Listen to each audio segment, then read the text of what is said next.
जहां garden Galleria mall में युवक की हत्या का सीसीटीवी फुटेज सामने आया और तस्वीरों में आप साफ देख सकते हैं कि कैसे गार्डन गैलेरिया मॉल में लास्ट लेमन पब में युवक ब्रजेश राय की हत्या कर दी गई। साफ नजर आ रहा है कि कर्मचारी कहासुनी के बाद ब्रजेश राय पर टूट पड़े और बाद में इसी पिटाई की वजह से ब्रजेश राय की मौत हो गई।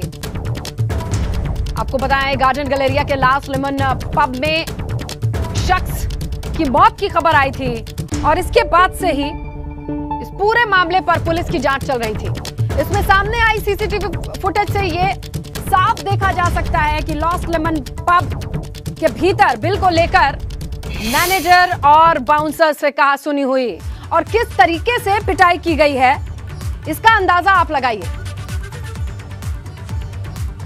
और अब अंदाजे की भी जरूरत नहीं है क्योंकि ब्रजेश राय को जिस तरीके से पीटा गया है इससे सवाल उठते हैं, आखिर जनता के पैसे से ही ऑपरेट होने वाले चलने वाले इन पब क्लब में बाउंसर रखे जाते हैं, लेकिन क्या उन बाउंसर्स की भूमिका ये होती है जो इन तस्वीरों में नजर आ रही है? ये बड़ा सवाल उठता है। और ये एक्सक्लूसिव तस्वीरें, सीसीटीवी फुटेज आपकी स्क्रीन पर। आपको ब्लू ड्रेस में जो लोग दिखाई दे रहे हैं ये पब के कर्मचारी हो सकते हैं, उनकी यूनिफॉर्म हो सकती है। और बाउंसर्स किस तरीके से ब्रजेश राय को पीटते दिखाई दे रहे हैं और पिटाई इतनी की अस्पताल जब इनके दोस्त पहुंचाते हैं तो डॉक्टर्स ने इन्हें मृत घोषित कर दिया।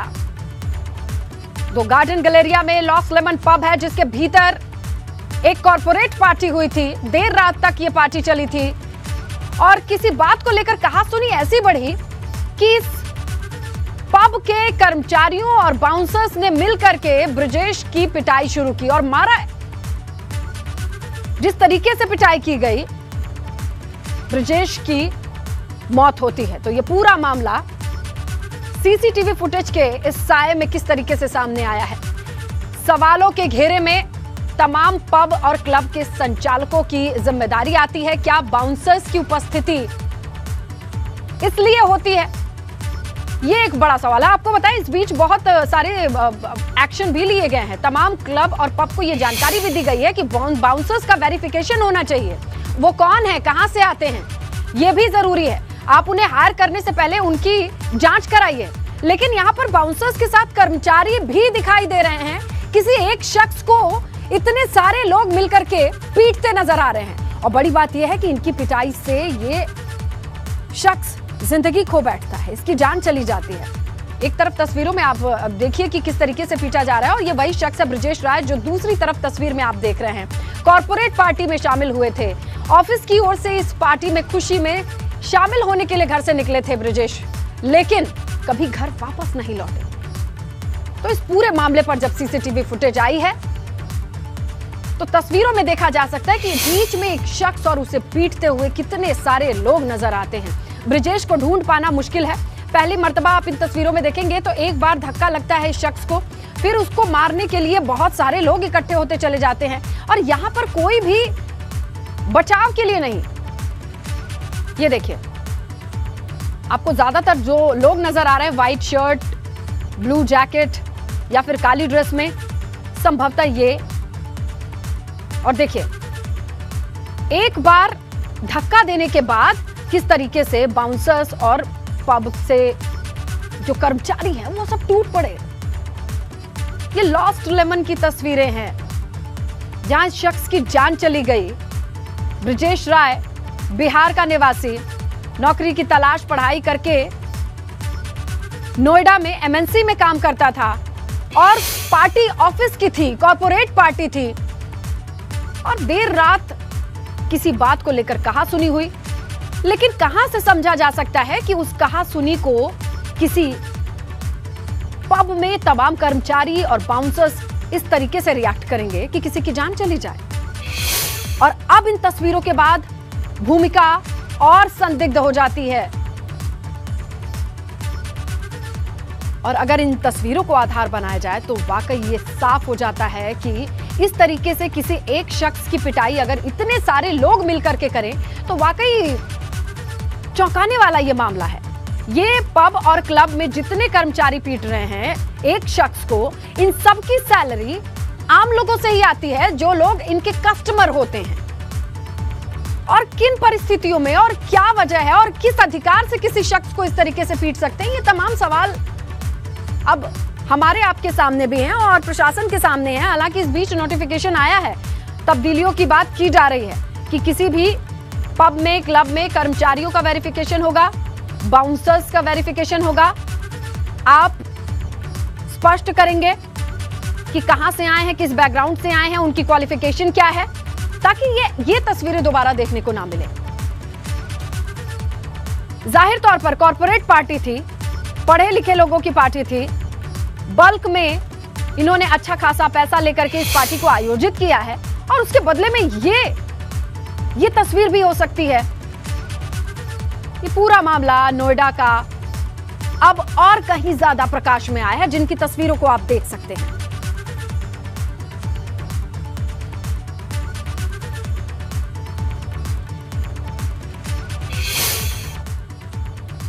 चलिए आगे बढ़ते हैं और बात कर लेते हैं ENBA अवार्ड्स 2021 की, जहां एबीपी गंगा की धूम, उसकी गूंज सुनाई दी।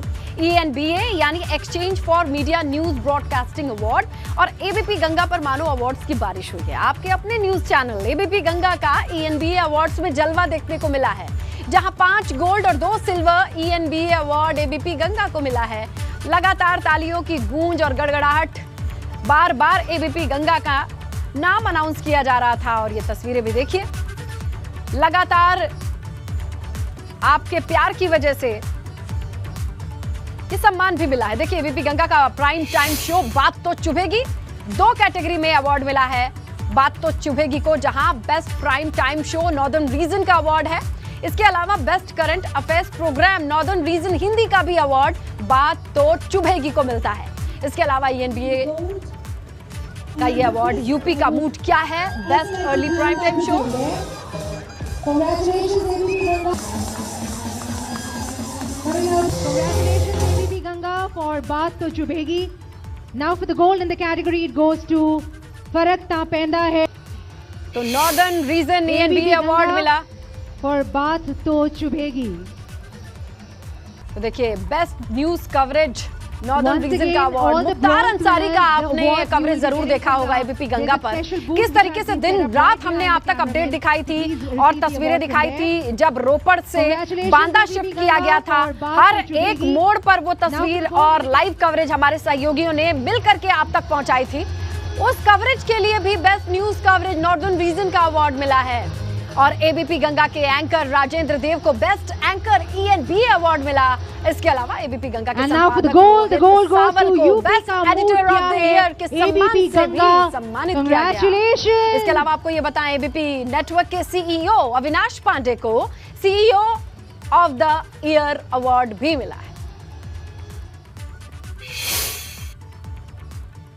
अगर आप पूर्वांचल एक्सप्रेसवे पर सफर करने की सोच रहे हैं तो आपको जेब ढीली करने के लिए तैयार हो जाना चाहिए, क्योंकि आज से पूर्वांचल एक्सप्रेसवे पर टोल वसूला जाएगा। यूपीडा ने टोल वसूली के कुल 13 पॉइंट्स बनाए हैं और इनमें गाजीपुर के हैदरिया और लखनऊ के गोसाईगंज के मोहरा कलां के 2 बड़े टोल लगाए गए हैं। इसके अलावा इनके बीच एंट्री पॉइंट पर 11 छोटे टोल हैं। एक्सप्रेसवे पर कहीं से भी आप सफर शुरू करें, टोल तो देना होगा। कुल टोल टैक्स होगा 833 रुपए, लेकिन आगरा लखनऊ एक्सप्रेसवे की तरह पूर्वांचल एक्सप्रेसवे पर भी 25% की छूट दी जाएगी। इस हिसाब से जो एक्चुअल टोल होगा वो होगा 625 रुपए। तो देखिए पूर्वांचल एक्सप्रेसवे जो बन करके तैयार हो गया है, पूर्वांचल को अवध से जोड़ने की सोच के साथ इसको तैयार किया गया और अब से इस पर टोल भी देना होगा। टोल की दरें निर्धारित हो चुकी हैं।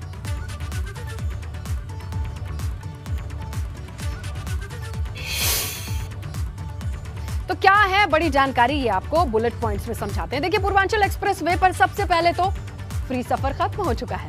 आज से आपको टोल देना होगा। किस तरीके का स्ट्रक्चर होगा, तो यूपीडा ने टोल वसूली के लिए कुल 13 पॉइंट्स बनाए हैं, जो कि हैदरिया और गोसाईगंज के महोर कला में 2 बड़े टोल प्लाजा हैं। इनके बीच एंट्री पॉइंट की आप बात करें तो 11 ऐसे पॉइंट होंगे जिन पर आप कहीं से भी सफर शुरू करें, लेकिन टोल आपको जरूर देना पड़ेगा, ये बात सच है। इसके अलावा अगर इस पूरे स्ट्रक्चर में पैसों की बात करिए तो 833 रुपए टोल है जो कैलकुलेट किया गया है आम लोगों के लिए, लेकिन आगरा लखनऊ एक्सप्रेसवे की तरह अभी 25% की छूट मिल रही है। ऐसे में जो एक्चुअल टोल है वो है 625 रुपए। तो ये स्ट्रक्चर है। लेकिन इसी बीच बड़ी खबर मिल रही है, आपको बताते चले ग्रेटर नोएडा में तेज रफ्तार का कहर देखने को मिला है। तेज रफ्तार कार ने 5 छात्रों को कुचला है। हादसे में बीटेक के एक छात्र की मौत की खबर बताई जा रही है। 4 घायल भी हुए हैं। ये पूरा मामला रोड पार करते वक्त ट्रक से टक्कर के बाद पेश आया है। हादसे के बाद कार ड्राइवर मौके से फरार है। क्या है ये पूरा मामला, समझते हैं हमारे सहयोगी रविंद्र से। रविंद्र, क्या जानकारी है? ये बीती रात की ये घटना है। जो स्टूडेंट थे, 5 स्टूडेंट खाना खा के बाद जो है सड़क से टहल रहे थे, उसी दौरान एक अज्ञात जो कार थी वो आती है और ये जो स्टूडेंट हैं इनको टक्कर मारते हुए वो कुचलते हुए चली जाती है और एक स्टूडेंट की मौके पर ही मौत हो जाती है। और 4 लोगों को जो नजदीक के जो लोग होते हैं, राहगीर होते हैं, वो पुलिस की मदद से उन्हें अस्पताल पहुंचाया जाता है, जिसमें एक की तो मौके पर ही डॉक्टर पुष्टि कर देता है मौत की, और जो 4 लोग अभी भी जो है जिनकी और मौत के भी जूझ रहे हैं। बता दें कि जिस तरह से जो लोग हैं रात के समय में जो मादक पदार्थ का सेवन करने के बाद जो है सड़कों पर निकलते हैं, तेज गाड़ियों को निकालते हैं, उसकी वजह से ये हादसा हुआ है। हालांकि पुलिस इस मामले में कई टीमें बना दी हैं। आरोपी की तलाश जो कार है उसकी सीसीटीवी कैमरे के आधार पर जो है तलाश। बिल्कुल रविंद्र, ऐसे मानसिक रोगियों का समाज में रहना ठीक नहीं है, जिन्होंने अपनी कार की रफ्तार से 5 जिंदगियों को इस तरीके से प्रभावित किया, जिसमें एक की जान चली गई है। देखना होगा कि कितनी तेजी से कार्रवाई होती है और इनको इनकी सही जगह पहुंचाया जाता है। शुक्रिया रविंद्र, नजर बनाए रखिएगा। हापुड़ से बड़ी खबर है। भीषण सड़क हादसे की खबर आ रही है, जहां 3 युवकों की मौत की खबर है। बाइक सवार 3 युवकों को अज्ञात वाहन ने टक्कर मारी है और इस जोरदार टक्कर में तीनों ही युवकों की मौके पर मौत हो गई है। देखिए हापुड़ से इस वक्त की बड़ी खबर, 3 युवक की जान गई है। तेज रफ्तार ने यहां पर जान ली है। अज्ञात गाड़ी ने इन्हें टक्कर मारी है और तीनों की मौके पर मौत। तो हापुड़ से सड़क हादसे की ये बड़ी खबर, दर्दनाक मौत की खबर है। ये 3 युवक के मौत की खबर। बाइक सवार ये तीनों युवक सड़क पर थे और अज्ञात गाड़ी ने इन्हें टक्कर मारी, तीनों की मौके पर मौत। यूपी में योगी सरकार आने के बाद लगातार एक्शन दिखाई दे रहा है। कैसे? योजनाओं के क्रियान्वयन पर काम हो रहा है। प्रदेश में रिटायर होने वाले कर्मचारियों को पेंशन जारी होने में जो दिक्कतें हो रही थी, उसे सरकार ने अब खत्म करने की ठान ली है। इसी क्रम में मुख्यमंत्री योगी आदित्यनाथ आज सुबह 11 बजे ई पेंशन पोर्टल का उद्घाटन करेंगे। लोक भवन में सीएम ई पेंशन पोर्टल की शुरुआत करेंगे। इसके बाद क्या क्या फायदा होगा इस पोर्टल से, ये भी समझिए। देखिए, रिटायरमेंट के बाद पेंशन और किसी भी तरीके के भुगतान के लिए लोगों को कार्यालयों के चक्कर लगाने पड़ते थे। रिटायर होने के 3 दिन में खाते में पेंशन की रकम आ जाएगी, ये फायदा होगा। और ये भी बताया जा रहा है कि आज के इस कार्यक्रम में सभी मंडलायुक्त और डीएम वीडियो कॉन्फ्रेंसिंग से जुड़ेंगे। इसके साथ जिले से 50 से 100 पेंशनर भी इस कार्यक्रम में जुड़ेंगे। तो 11 बजे का वक्त तय है इस कार्यक्रम के लिए।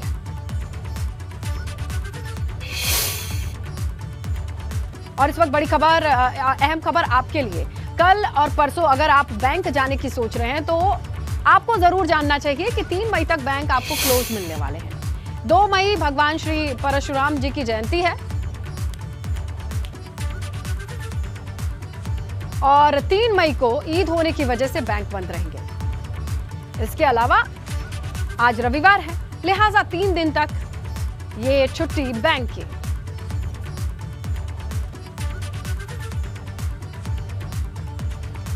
लखीमपुर खीरी में कोविड वैक्सीनेशन के दौरान बड़ी लापरवाही सामने आई है, जहां पर कोविड का टीका लगवाने वाले शिवम जायसवाल को कोविड की जगह रेबीज का इंजेक्शन लगा दिया गया।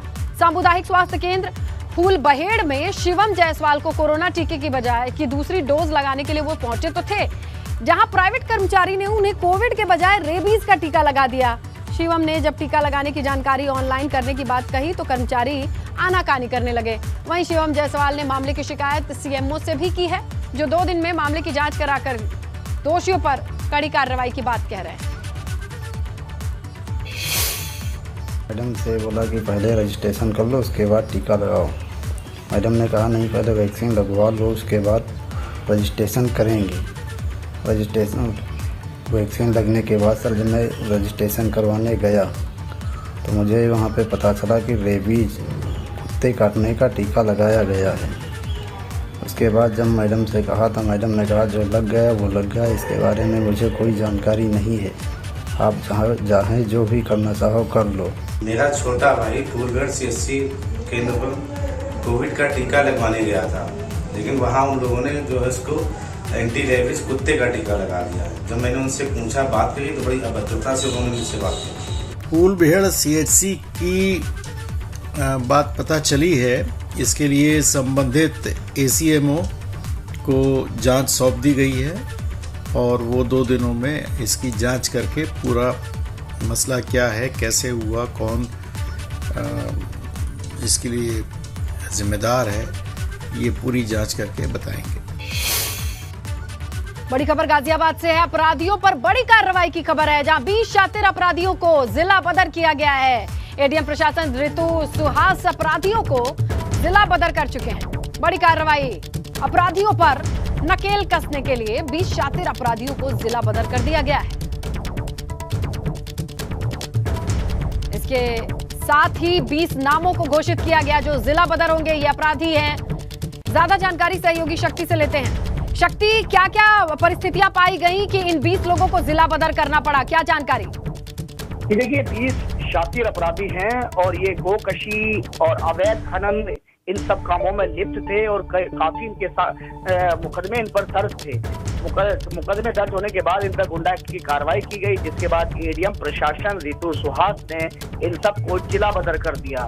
तो लगातार जिस तरह की घटनाओं में जिस तरह की घटनाएं कर रहे थे, जिस तरह गोकशी घटनाओं को अंजाम दे रहे थे, वहीं अवैध खनन में लिप्त थे और भी बहुत सारे इन पर मुकदमे चल रहे थे। जिसके बाद जो ADM प्रशासन है, ADM प्रशासन की जो कोर्ट है, कोर्ट में इनके खिलाफ कार्रवाई करते हुए इन 20 लोगों को जिला बदर कर दिया गया। जिसके बाद अगर सबसे ज्यादा जो बात की जाए तो मुरादनगर थाना क्षेत्र के ये सबसे ज्यादा लोग हैं और उसके बाद लोनी और निकासी मसूरी। तो कहीं ना कहीं जिस तरह से इन 20 अपराधियों को, शातिर अपराधियों को जिला बदर किया गया है, उसके बाद जो शातिर अपराधी हैं जिले के, उन सब में एक हड़कंप देखा जा रहा है। और कहीं ना कहीं जिस तरह से कार्रवाई हो रही है तो ये कार्रवाई अच्छी कार्रवाई, जिस तरीके से अगर लगातार हम बात करें तो कार्रवाइयां हो रही हैं, जैसे बुलडोजर चलाए जा रहे हैं, तो ये सब इसी तरह के लोग हैं जो कि अपनी संपत्ति अवैध कामों से अर्जित करते हैं और उसके बाद प्रशासन को इनकी जो संपत्तियां हैं उन्हें अपने कब्जे में लेने के लिए बुलडोजर चलाना पड़ता है। तो ये सबसे प्रथम कार्रवाई मानी जाती है जो जिला बदर की कार्रवाई है, यानी कि आप जिले से बाहर, आपको जिले में आने की अनुमति नहीं है, क्योंकि आप इस जिले में रहकर घटनाओं को अंजाम दे रहे हैं और यहाँ का माहौल बिगाड़ रहे हैं, स्वास्थ्य बिगाड़ रहे हैं और आपके खिलाफ काफी तमाम मुकदमे चल रहे हैं। तो अब ये लोग जो 20 लोग हैं ये जिला बदर कर दिए गए हैं। हालांकि ये हर महीने कुछ ना कुछ कार्रवाई जो बिल्कुल शक्ति, तो ये कदम उठाया गया है, जिला बदर किया गया है। आप नजर बनाए रखिएगा। शुक्रिया फिलहाल जो जानकारी आपने दर्शकों तक पहुंचाई। अब खबर मऊ से है। मऊ में मंत्री संजय निषाद ने रात्रि भ्रमण किया और रात्रि भ्रमण के दौरान उन्होंने दलित के घर खाना खाया। साथ ही संजय निषाद ने घायल शख्स को SDM की गाड़ी से अस्पताल भी पहुंचाया। देखिए, संजय निषाद ने यह भी कहा कि इस गांव में बहुत सारी समस्याएं हैं, जिसे लेकर संबंधित अधिकारियों को तुरंत उसके निराकरण के लिए निर्देश भी दे दिए गए हैं। तो CM योगी का यह फैसला है कि शनिवार रविवार सभी मंत्रियों को प्रभार दिया जाएगा मंडलों का, वहां पर उनको रात्रि विश्राम करना होगा, भ्रमण करना होगा, रुक करके ग्राउंड की रियलिटी चेक करनी होगी। इस दौरान मत्स्य मंत्री को क्या क्या खामियां मिली मऊ के इस गांव में, वो बताते नजर आए। इसके अलावा SDM की गाड़ी से एक शख्स जिसे करंट लगा था उसे अस्पताल तक पहुंचाया। देखिए, लखनऊ से बड़ी खबर है। दिल्ली दौरे में यूपी में बिजली संकट को लेकर CM योगी की गृह मंत्री अमित शाह से बात हुई है। केंद्रीय ऊर्जा मंत्री से भी मांग के अनुरूप अतिरिक्त पावर उपलब्ध कराने के लिए अनुरोध किया है। रेल मंत्री अश्विनी वैष्णव से भी CM योगी मिले हैं। कोयले के लिए जरूरी रैक उपलब्ध कराने की बात कही है और यूपी के लिए 15 रैक रोज की जरूरत होती है।